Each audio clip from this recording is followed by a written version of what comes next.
I mean, one big moment is the sort of the opening of the album.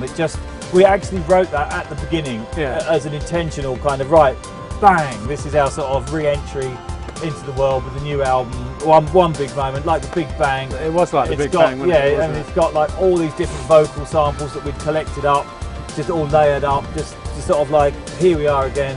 Yeah. And then, you know, we tried to create a track that had a feeling of, this is the, if it were a film, it's the kind of fly over the cityscape or the suburban sort of landscape, and then by the end of the track you're funneling in to the street scene and the story begins. Then we kind of land into the track Straight Sun, which for me, again, is kind of, I kind of think of the album in one kind of like one long song, if you like. And that was kind of how we constructed it. We drew a map actually when we started to write this album.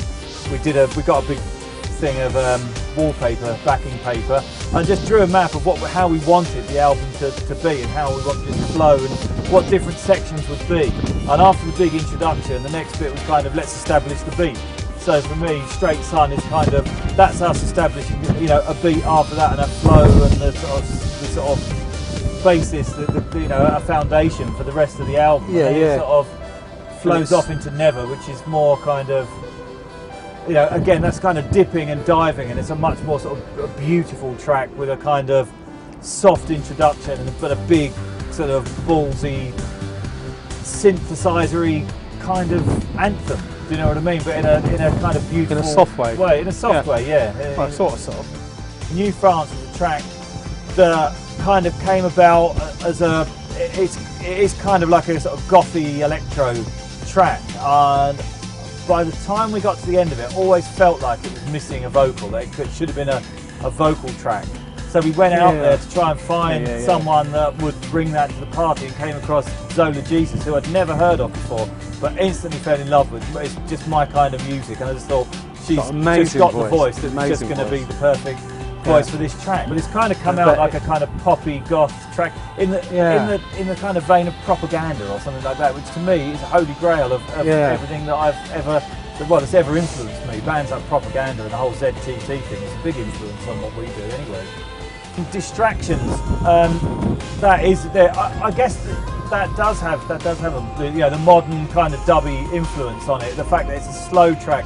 For me, it was more kind of, I suppose, what a lot of the dubstep stuff has brought to me is to remind me of all the kind of On You Sound stuff, all that kind of Adrian Sherwood sort of really heavy sort of tackhead and sort of dub reggae and that kind of thing. It's got some nice vocal samples from Emily Portman, who's like a folk singer that I particularly like, and just sort of did some real musical things, just sampling her voice and using it like an instrument to create yet another layer. The way I've used kind of her voice, it does remind me of kind of the way people are using voices in dubstep records, or kind of the sort of slower electronic records that I hear around. Well, Stringy Acid, how much of the truth should we tell about that track? This is the question, isn't it? It could be a Detroit influenced kind of track that we just came up with this year, or it could be a track that I rediscovered on D90 cassette 22 years ago from late '89, that for some bizarre reason never got turned into a final track, and has been bothering me for 22 years. I keep saying, I must do something with that track. Finally, maybe we did something with that track, and here it is. With the addition of some very shiny kind of seagulls being machine guns kind of sound over the top, adding an extra harmonic element that was probably lacking in a Paul Hartnoll 20 Since we moved to Brighton, that have the element there, Since we moved to Brighton. Yeah. It went for the seagulls. Yeah, sometimes you do want to machine gun seagulls. You do. Oh my God, don't you? Beelzebub is definitely, it's like this is our current album version of our old favourite Satan, which remains to our core always with us as a track.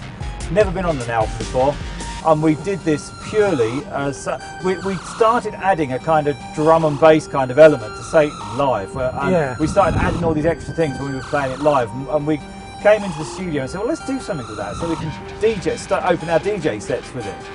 And that's when we said, well, actually, why don't we really slow down the beginning then, instead of, you know, let's really slow it down and have it really fast at the end. So we created basically like a sort of, a dubstep version of it for fun, for DJing with, and we liked it so much we just had to go on this album. And like I say, it's never been on an album. It's always been a single track or a compilation track that's never actually appeared on one of our albums. So it's long overdue.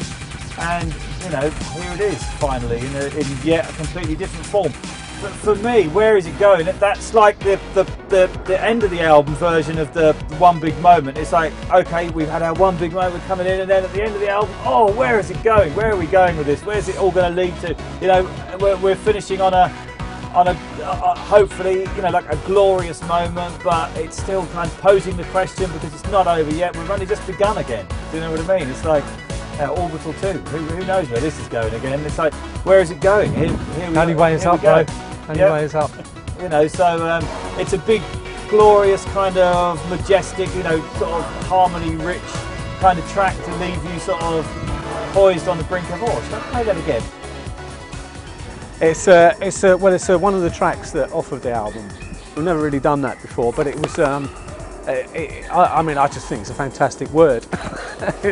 No, but it was one of our key tracks DJing over this summer. It was one of the ones that it sort of came out of nowhere, and then we sort of said, actually, that's a funny little idea. Why don't we try and turn that into one of our DJ tracks? And everywhere we played it, was like, wow, look at the reaction. And we sort of looking at it again, blimey, look at that. It just went down really well and just became kind of like not that I've got favourites on the album, but it did become like a real key moment to our DJing. So, so that's another, apart from, as Phil said, it's a good word. That's another good reason to kind of pinpoint it on the album. It's about to go.